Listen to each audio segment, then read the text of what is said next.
Good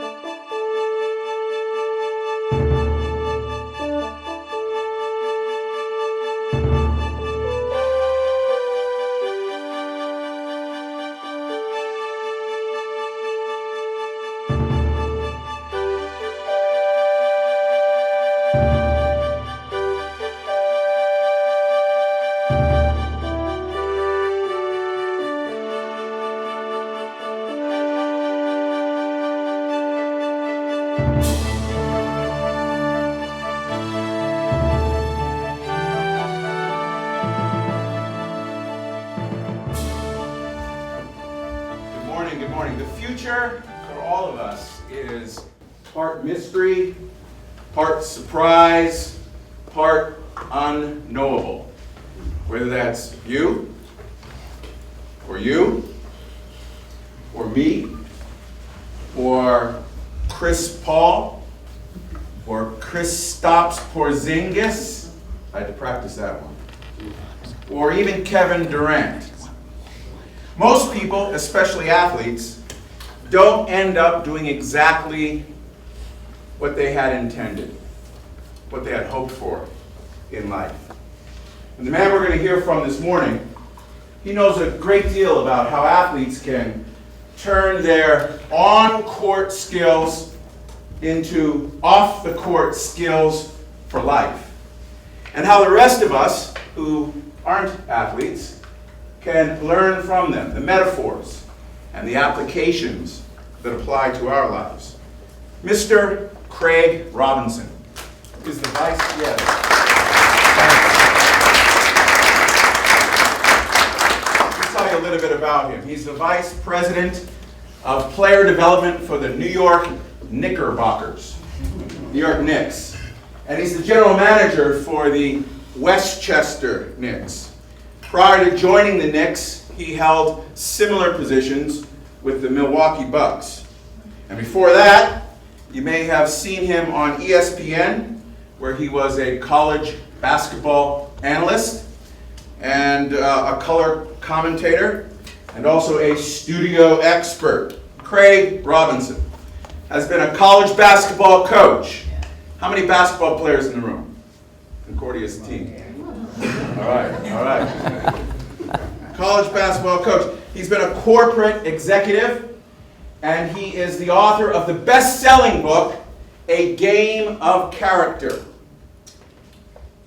Craig Robinson, a graduate of both Princeton University and the University of Chicago Booth School.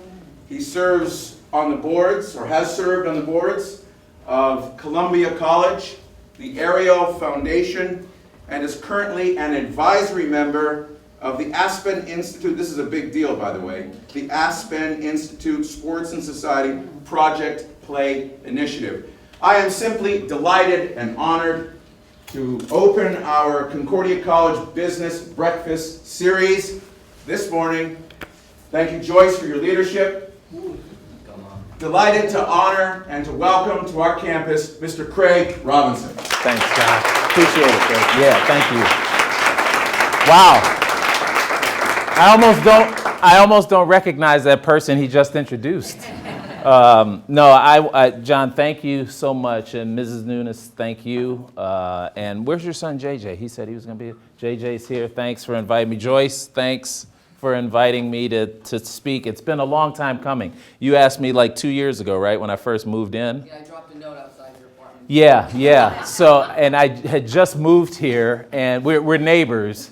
And I just moved here, and she said, I'd love for you to come talk to our students. And I was like, yeah, sure, let's just try and figure out a time. And because of the way our season works, not because of Joyce, it's taken me this long. So I'm happy to be here in front of you.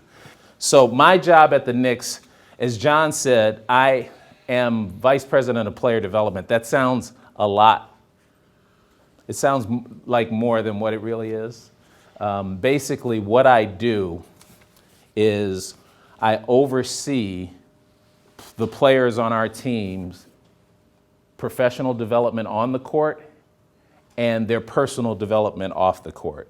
And the reason why this job has evolved is, I'm looking at the basketball players now. When I was a coach, what I found out and what I realized was that if I didn't have a relationship with my players that was non-basketball, I couldn't get them to do what I wanted them to do on the basketball court.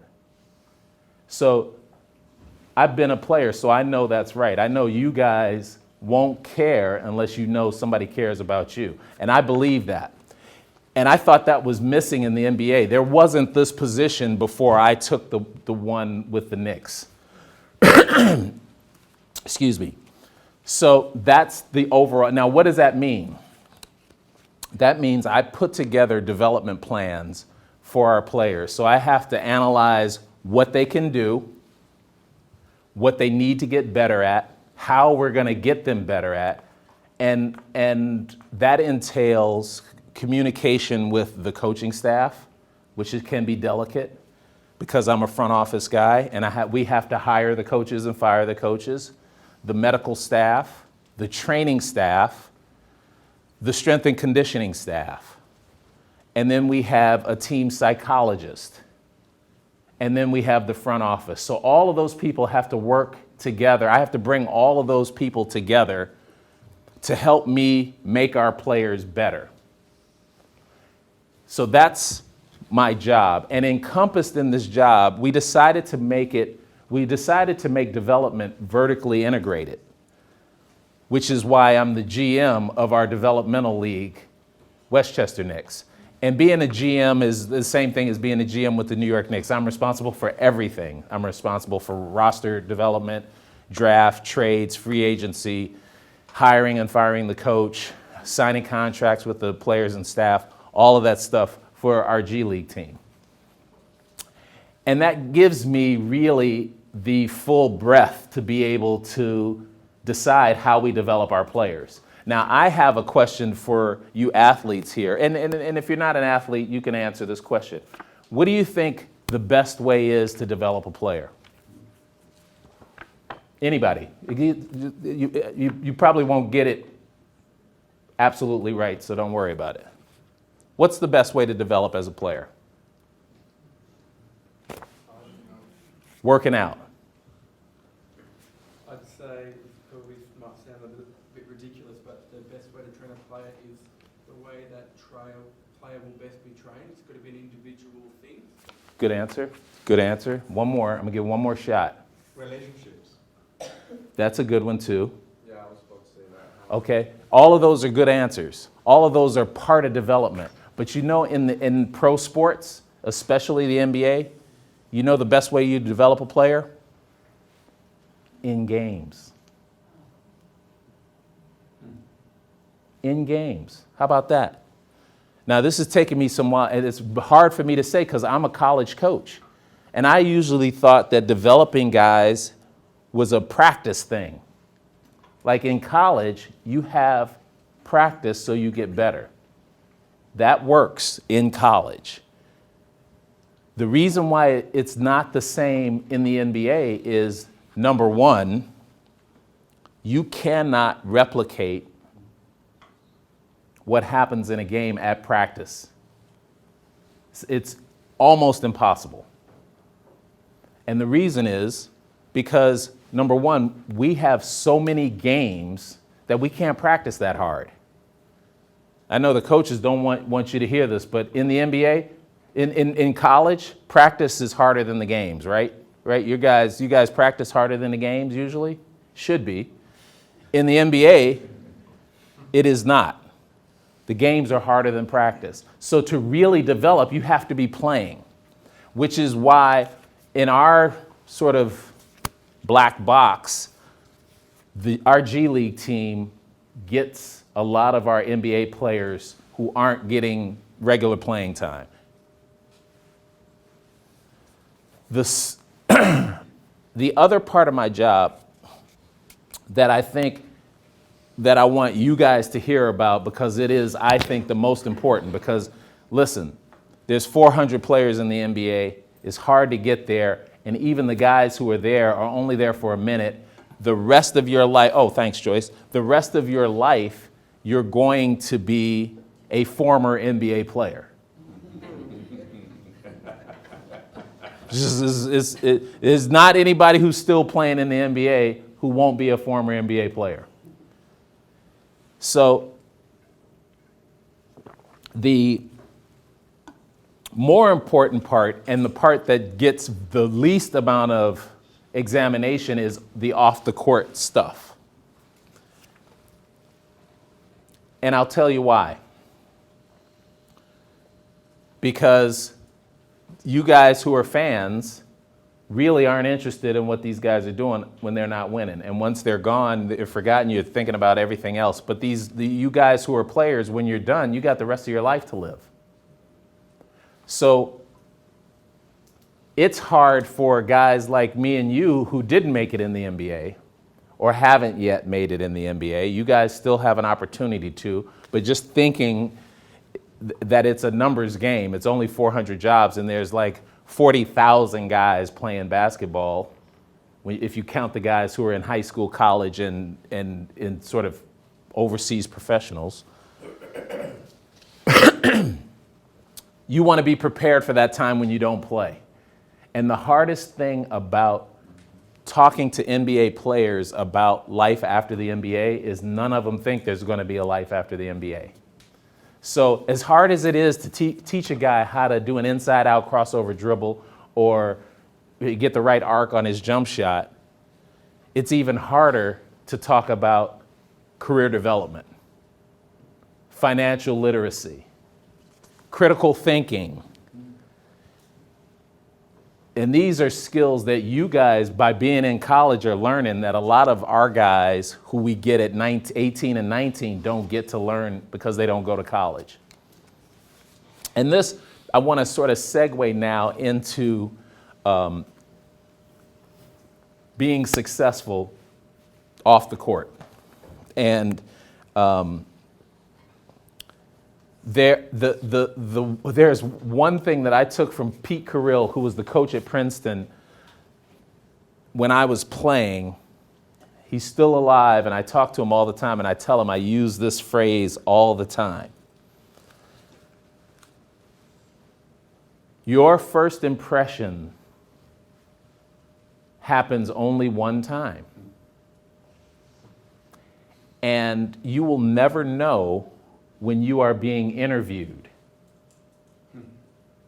See, because I could be interviewing you right now, and you could be not paying attention, you could be on your phone, or you could be looking me straight in my eye, and I'm thinking, okay, these dudes are serious. The first impression can win you a job as a basketball player or as a professional. And I'll give you an example. You guys heard my background, right? I started in corporate America. I didn't know what, I had a, back then, which was back then a really good job. I was an investment banker, right? You guys in New York know what that is. When I say investment banking in Chicago, they're like, what? What bank? What? You guys hear investment banking, you like, oh, okay. I quit to go coach. My partners thought I had lost my mind because I left money on the table. They thought I lost my mind, but it was something I wanted to do. It's something I loved to do. And we'll talk about passion too, but I want to get to this point before it's time for some of you guys who have to leave. I get into coaching, coach for 14, 15 years, get fired, which happens in the coaching industry. It happens in the professional sports industry. So for those of you who are sports marketing majors and want to work in sports, great, keep it up. You're going to get fired at some point. But you can't let that hold you back. Got fired, and I was starting to tell JJ this earlier. My agent said I was going to go right back into coaching, just get another job. He said, relax, you should try TV. And I was like, TV? What? I got a face for radio, man. It's like, he's like, no, listen to me. People will see you on TV and they'll want to give you a job. And that just caught me off guard. And I was like, okay, so I go and I do TV. No one offered me a job, but I learned something. I learned that professional sports was all about TV.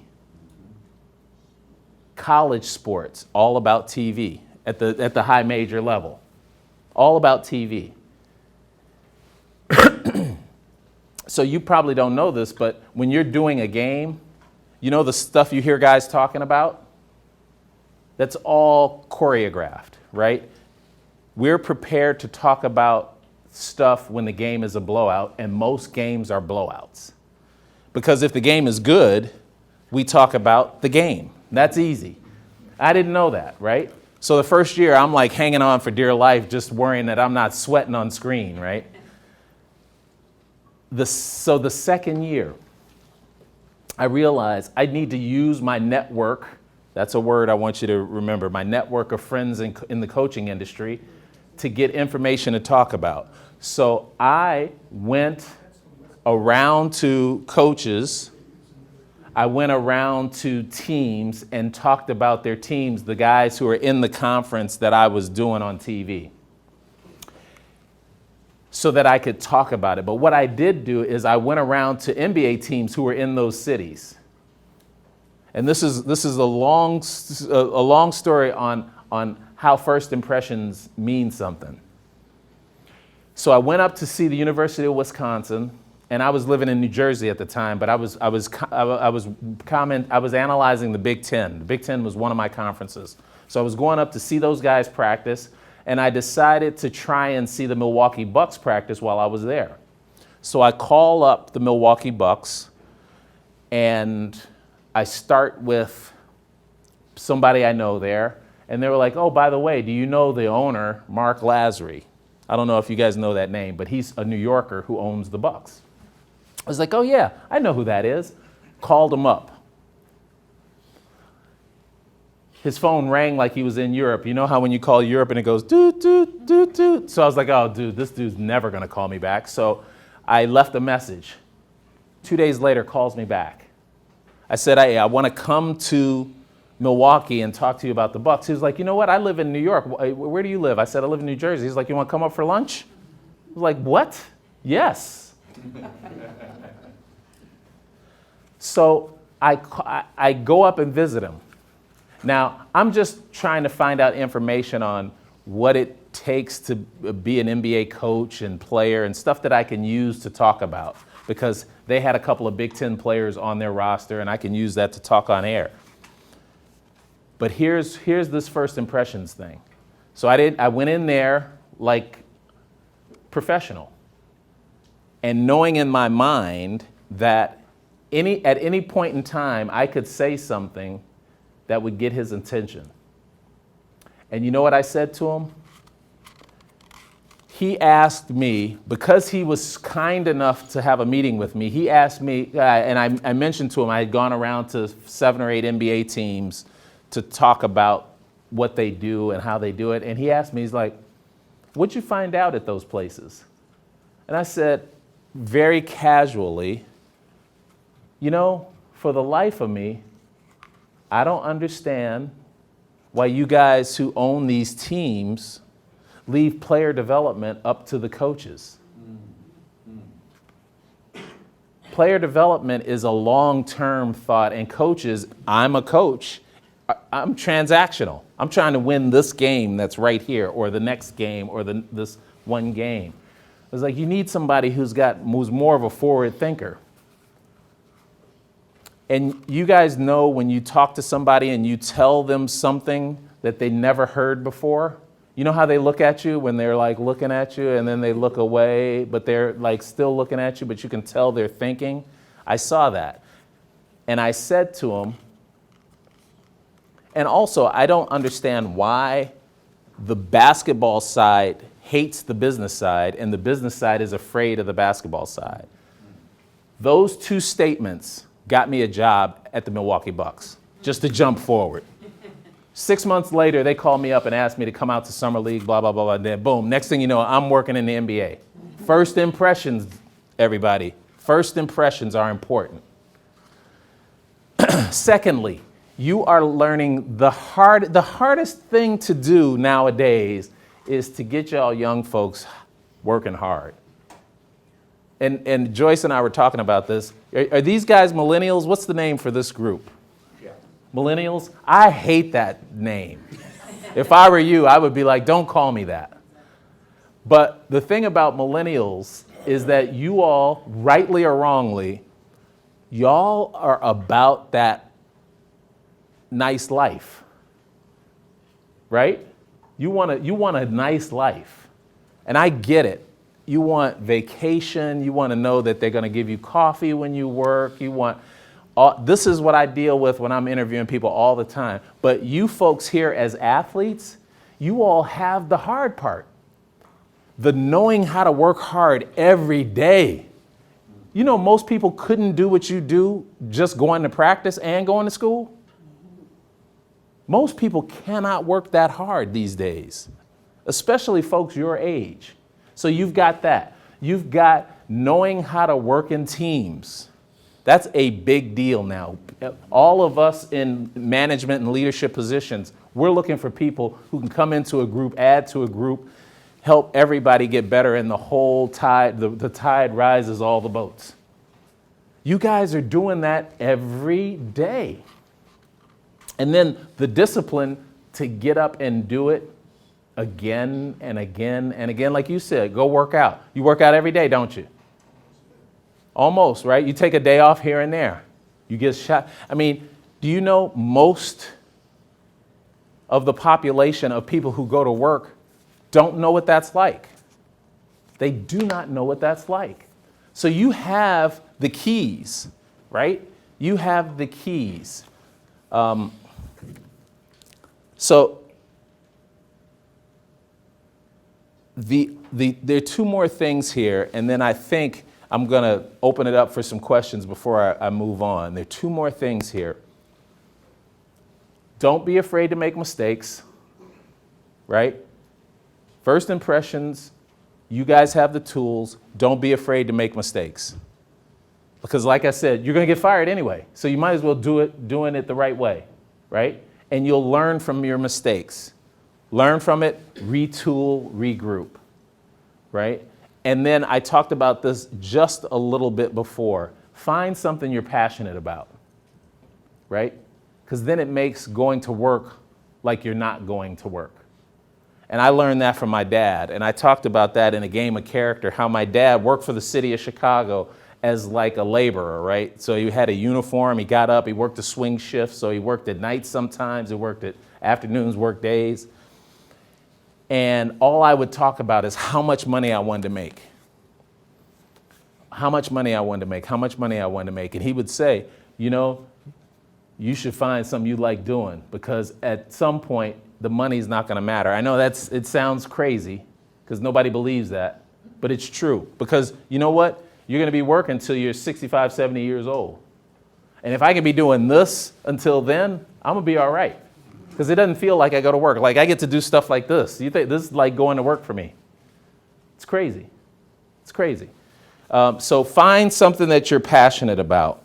And then this is a bit of advice that I got as an adult that I would love to pass along to you because I wish I had this when I was your age. Be willing to be mentored, right? Just like you're willing to be coached. It's harder to do in the professional sense because you don't know it, like sports. And I got the best advice from a coach that and I'm not going to mention his name because I want to say something rude. I totally disrespected this guy as a coach until I got to know him. And he gave me an advice. He said, you know what I do? And it was crazy. He said,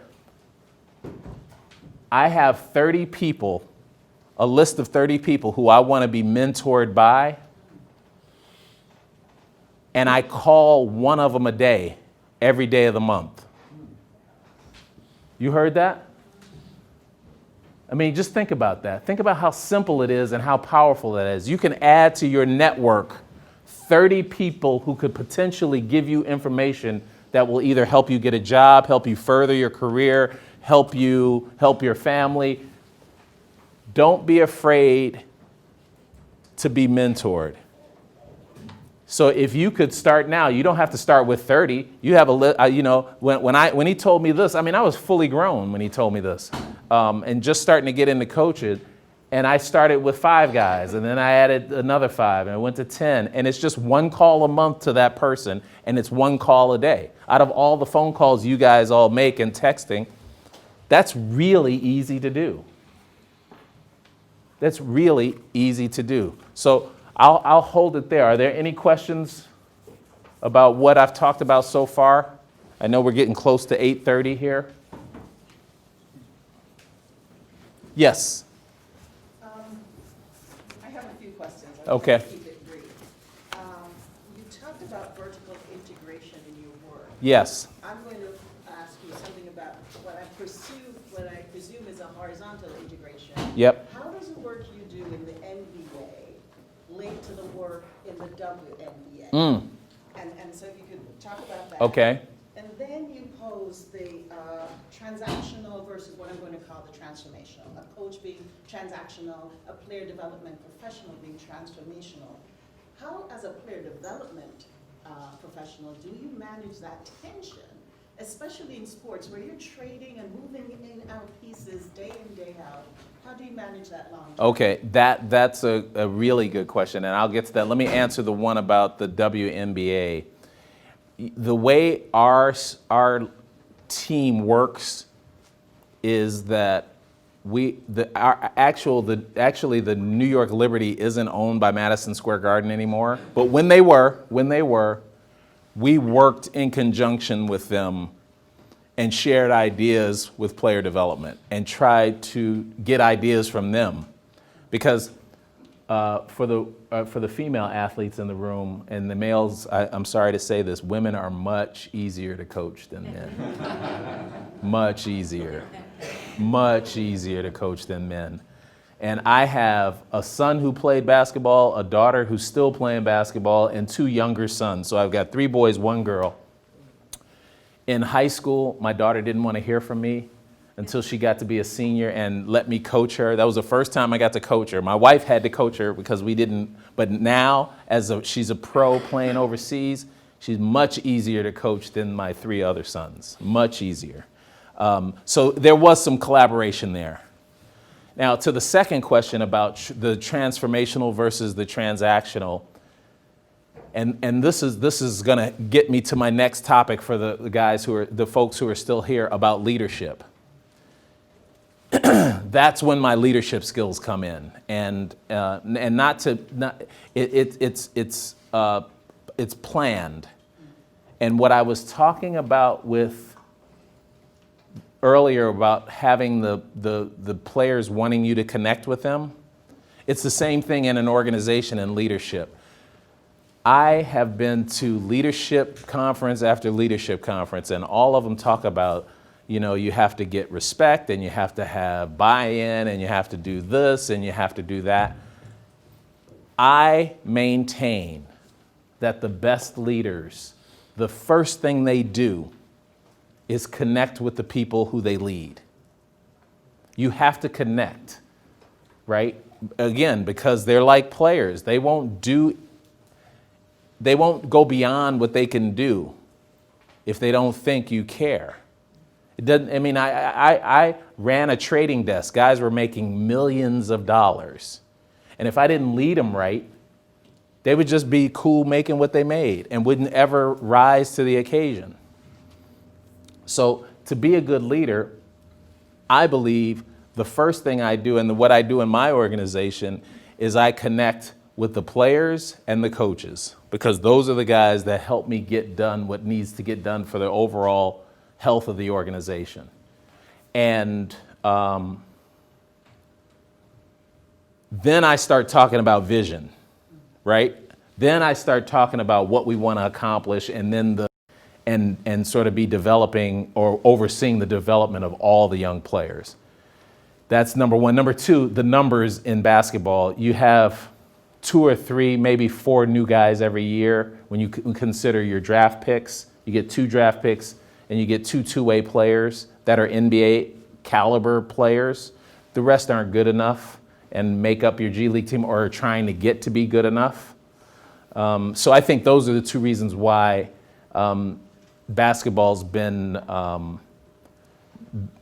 this position in basketball is a little different. But baseball and hockey both have, I talk to a lot of baseball development personnel to kind of get an idea how I wanted to craft our player development outfit. I think baseball's got it right with the minor league system. That you just, it's a culture, right? And basketball is an individual sport.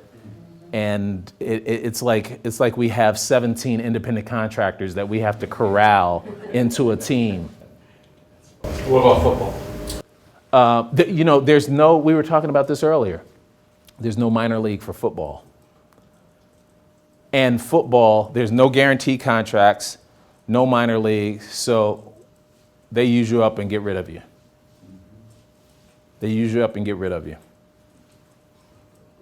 Yeah. Somebody had a follow-up that's on your plate. Yeah, on that point, California now has a bill, it was on ESPN this morning, that wanting to promote earning for college players. Okay. And so this concept of using up and get rid of you, and you know that as a college player you can't earn, and so the amateur status, but now California's pushing it through, and LeBron James is encouraging people to become their legislators in California. Where do you think this movement is going to go? Because at some point we think it's going to break. Yeah. And what the implication for the professional space? Well, I don't think it'll affect the professional space at all.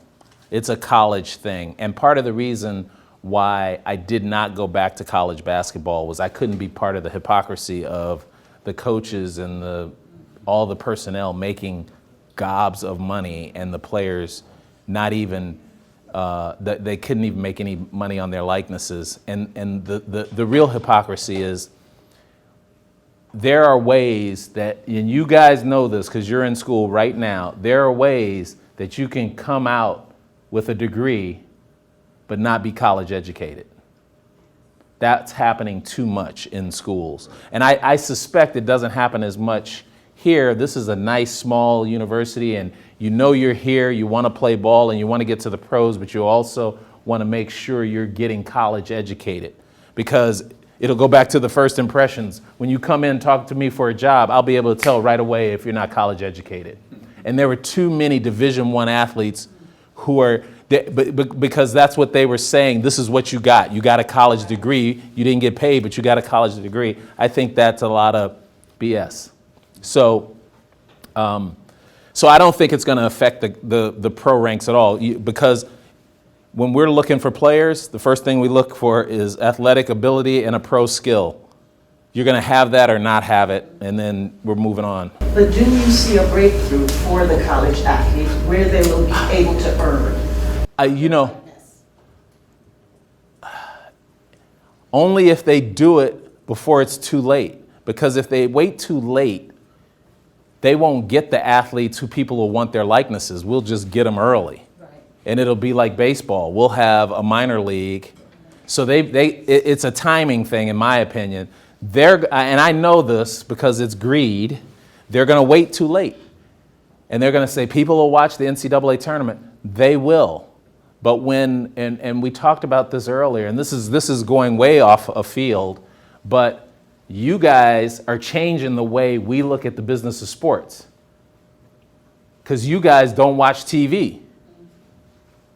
So as you become consumers of sport, you're going to watch TV, you're going to watch our games on this, or on your laptop, or on your iPad. And we have to figure out a way to monetize that and make that attractive.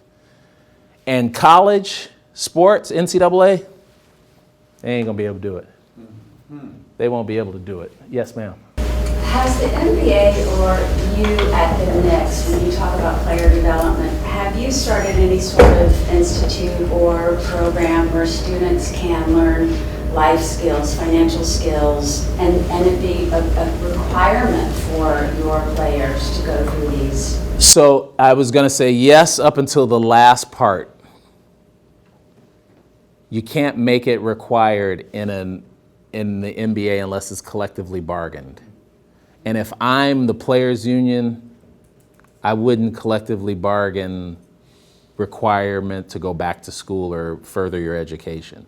But the league does a really good job of providing avenues for players to get different types of personal development. And what And- percentage take advantage of it?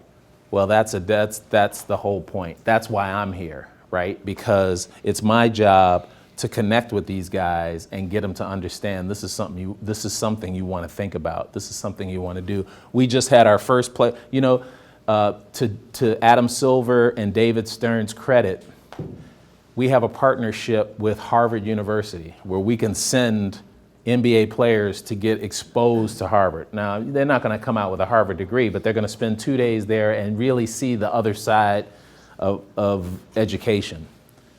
We had our first player from the Knicks who is going.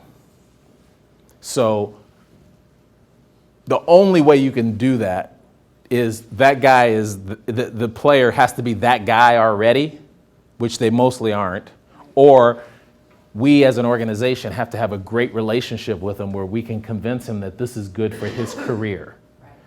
So there's a little bit of a dichotomy here or counteracting forces where you have players who their soul, once you get there, you're trying to maximize your earning potential. It's a very short window. So you don't want anything to get in the way, including things that could be good for you after you're done playing. Yes, sir. So as a player development guy, I know lately you're starting to see kids after their senior year of high school choosing to either go play overseas or even some of them going to the G League. What do you see, would you, as a player development guy, do you rather see them maybe go play that 1 year in college, or would you rather go see them develop overseas? Or The question that I was expecting to be the first question, which is very good. Yeah, right? No, that's great. It just depends on the level. It's not to me, it's not you can't have a blanket statement for every player. Every player is different. The way you develop, it might be different than the way she develops, and everybody's different.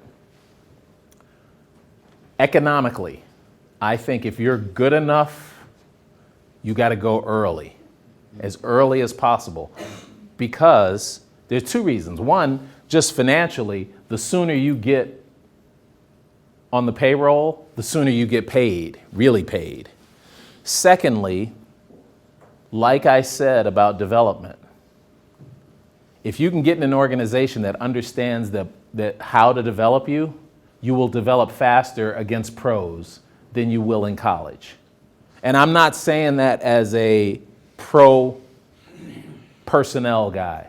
As a college coach, if I had a player good enough, I had 2 players who I told you got to go because this is the right time. The market's right, your skill level's right, you can compete with these dudes, you got to go.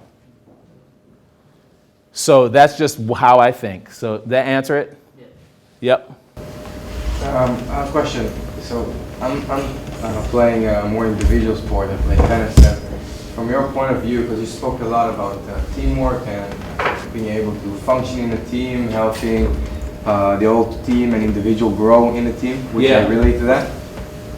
But do you see from your point of view, have an experience of how do individual sports athletes,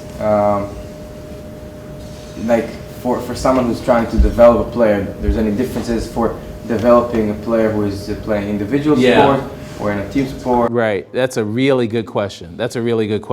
And you're talking about from your development on the sports side, or are you talking about both?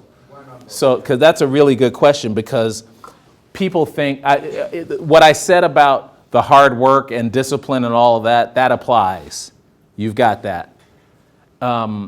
Your development you get to, to me, a one-on-one relationship or one player on a staff of development, I think that helps you develop faster. So I think in some ways, as an individual sports guy, you could develop at your own pace, or maybe even faster than sort of the mean. From a, hey, how do I look to the outside world when I'm done? Will they not look at me as a team guy? I don't think people view golfers and tennis players and fencers any differently than they view basketball, football, and baseball players, other than the sport. They still understand that even though your game is individual, you're still part of a team. So I think you get the marginal utility of being an athlete. You get the team stuff that goes with it. Did I answer your question? Yeah, pretty much. Okay, all right. Think about it. Yeah, think about it, because something else might come to you. All right, let's go him, and then we'll go to the basketball coach. How are you? My name is Jesse Breeding. Can you reflect back on your college career and how you got recruited, as well as did you have a dream or passion besides going to the NBA Yes. when you arrived? Now, can I point out something before I answer your question? You guys all understand that Jesse introduced himself to me just now? He's the only person who asked a question and introduced himself. That dude's going somewhere. Right there, first impressions. Just telling you. I'm just saying. Not that you all aren't going somewhere, but who am I going to remember? I'm going to remember Jesse, because you know why? He told me his name. You see what I'm saying? So, did I have another dream? You're not going to believe this, but I always, until I got good at basketball, I always wanted to be a firefighter. Always. That was after I realized I was too small. I was going to be too tall to be a race car driver. Right? So then I go to college. I start getting good at basketball, and I'm trying to figure out. I'm so into basketball that I don't know anything else other than I want to play basketball for a living. But when I got done, I thought I would do something in business. But I didn't know how to go about that because no one in my family had ever done that. So I was able to accomplish all of that with very little history of being able to do it. And I kid you not, I attribute that to sports. The life lessons you learn in sports are going to carry you folks for a long way if you allow it. Coach? How you doing? John Cavalier, I'm the men's basketball coach here. First of all, thank you. I think it's perfect for our group and for me too. I'm learning a lot so far. Thanks. My question's directly towards player development and like how we plan. So as we would take a freshman, you guys would obviously get a first-year player. Right. Do you have like a path that you see the guy when you get him, like where he wants to go? Or is it more like checklist based? That does he do this for us, or can he do this? Can we get him to do this? And then like how it all kind of rounds up. Do you let it happen and then kind of maybe try to bring him like to another path, things like that, or do you kind of have it mapped out at least like in his first early year or 2 years? As soon as we get him, the first thing we do is we try to have an orientation process on how we, the Knicks, do things, so that we can show him the difference between doing stuff in college or with his last team or workout guy or whatever. And then we do a complete analysis, physical, medical, mental, skill, and athleticism. And we chart it out to see what kind of player he trends out to be, compare that to what we want him to be, and we work toward what we want him to be. And we put together a plan for him. Okay, you need to do this kind of strength training, you need to do this kind of conditioning, you need to be on this kind of diet, and you need to work on these 4 skill things. And layered on top of that is film work, because what you guys don't realize who watch TNT, watch our game, is that we're looking for guys not trying to be the guy to take his man one-on-one and get 20 a game. Those guys are going to make themselves known to us. We need role players who can come in and be the Draymond Green. Right? So, there are three ways of acquiring players: draft, trade, free agency. I maintain there's a fourth: player development. And in a salary capped environment where it's a finite number of dollars, the more guys we can develop, the better roster friendly and contract friendly they are for us. So it's a plan. We have a plan, but it's individually based, and it is in conjunction with hopefully what the player sees himself as. That's where the connection comes in, because that's where coaching comes in the NBA. You got to get guys who are used to averaging 20 a game to realize you're going to get 5 shots this game. Yes, sir. Hi, Alex Diaz. I'm sports psychology consultant for the Concordia College. Oh, great. So I mentioned that one of the support that you provide as a player development instead of as a sports psychology, I think is wonderful because it helps them to perform when it really matters. Yeah. My view is that, that addresses one part of the equation. The other part of the equation is that underneath that jersey is a human being. Right. And we see that there are escalating numbers of anxiety, depression, trauma, and many other concerns. And I'm wondering if in the player development that those issues can be addressed, are being addressed, or should they be addressed? So I mentioned earlier, part of our player development is a team psychiatrist. It seems we have a psychologist who can practice medicine, right? So would he be a psychiatrist? Psychiatrist. So he's a psychiatrist because he can practice medicine. And he's available to the team 24/7. He sometimes travels with the team. And it is part of my job as the head of player development, the coaching staff, and the player. We have meetings regularly to talk about issues that might not be physical. And I know everybody's throwing out mental health, and we've been doing that for a long time. The Knicks were doing that before I got here. So I was really pleased to see that. And now you're seeing more teams have a team psychologist or psychiatrist, and they're generally not on staff because of the stigma. But we have gotten to a point where our guy, while he's technically not on staff, he's embedded in our organization on a daily basis, and he travels. So it's really good. Yep. I saw another hand here, player. Yep. Hey, my name is Dennis. Hey, Dennis. I'm at the soccer team here. Okay. And my question is always, I want to be a great athlete and maybe go pro after, but I'm also thinking about business and the life without sports. And my question is always in the summer. I'm looking forward for the next summer. Like, should I rather do an internship and like get job experience because it's always like they want job experience, or should I play a summer league and just focus on the sport? And so my question is like, did you do internships during your college life or after, or were you just focusing on the sport?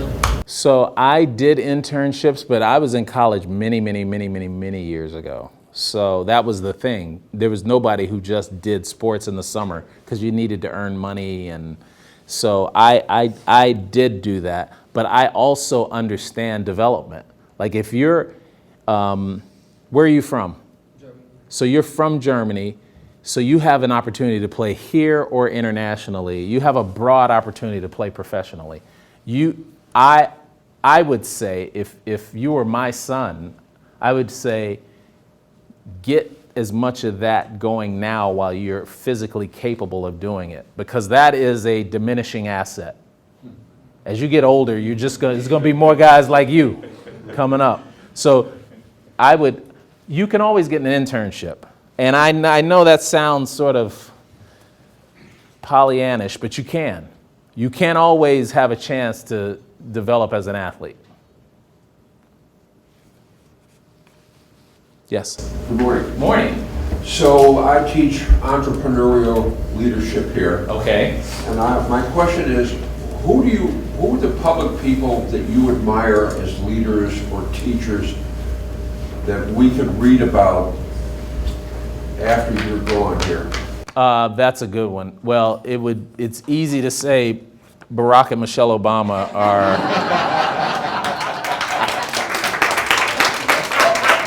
I almost have to say them, but I don't. I don't really. But I have to say that Fellow Chicago people. fellow Chicagoans, I really learned a lot over the last 10 years from the both of them. And my sister is younger than me, right? So that's hard for me to say that I learned something from my little sister. But when it comes to leadership, they both are excellent leaders. And I was in the room with those guys watching them lead, and they were excellent. You talk about grace, and I know we're getting close to time, so I want to make sure that I point out that, John, your motto for this year is civics and civility. Yes, sir. The civility part, that's the part of leadership. You can be forceful, you can be organized, you can be forthright, and you can be tough.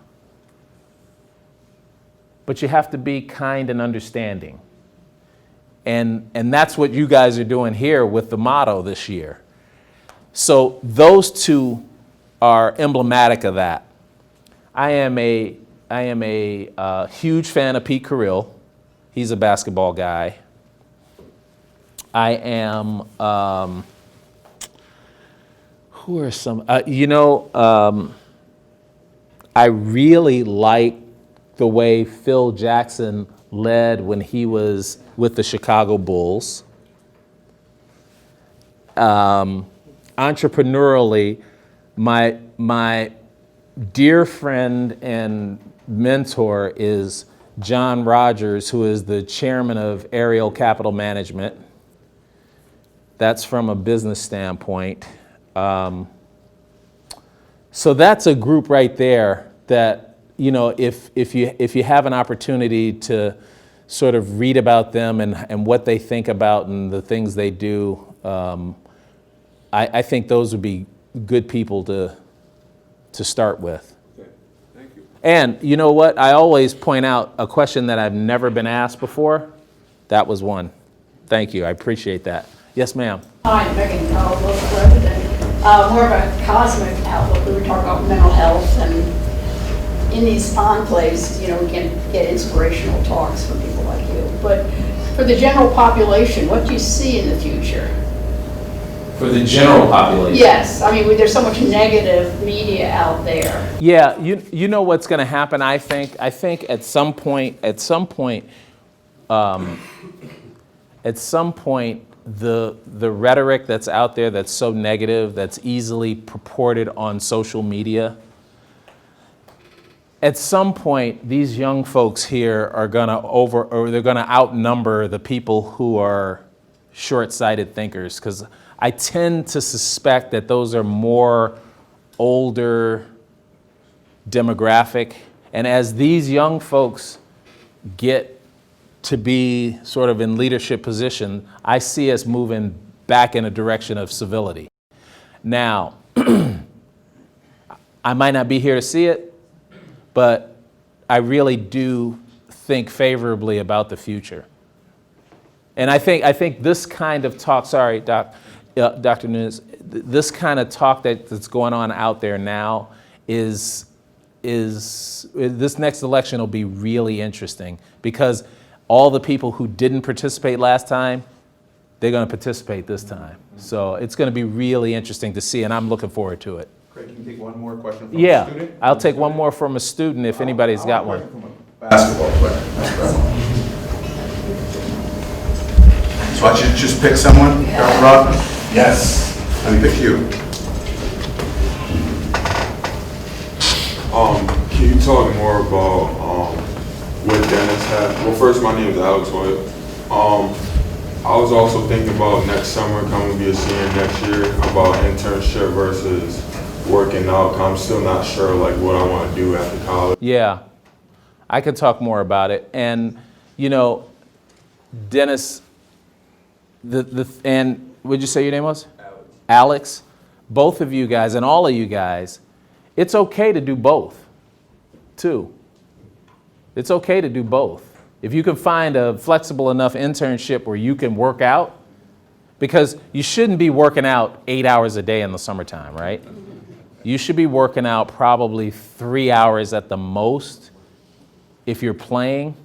You know, I'm not as good at soccer as I am basketball, but soccer seems like it's really hard to have a pickup soccer game, right? So you're just conditioning, you know, conditioning, strength, all that kind of stuff. If you can, you just have to cut out some of your leisure time. It's okay to do both. But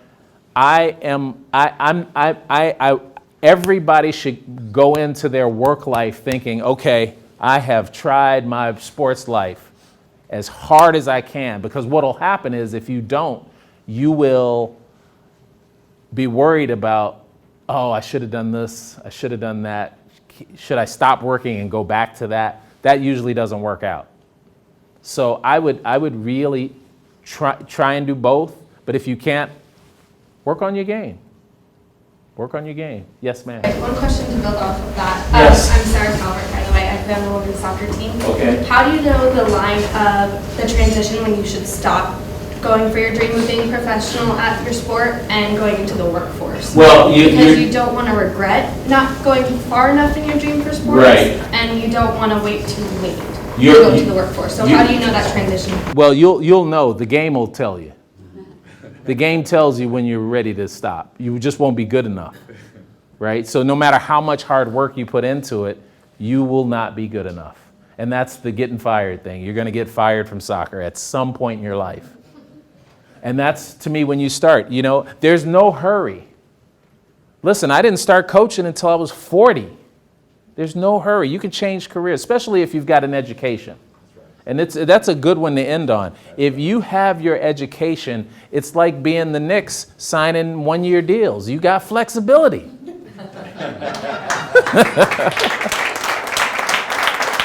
I want to thank you guys. Thank you, thank you, thank you. Really great questions. Thank you for your attention. I know how it is for you student athletes. It's a hard life.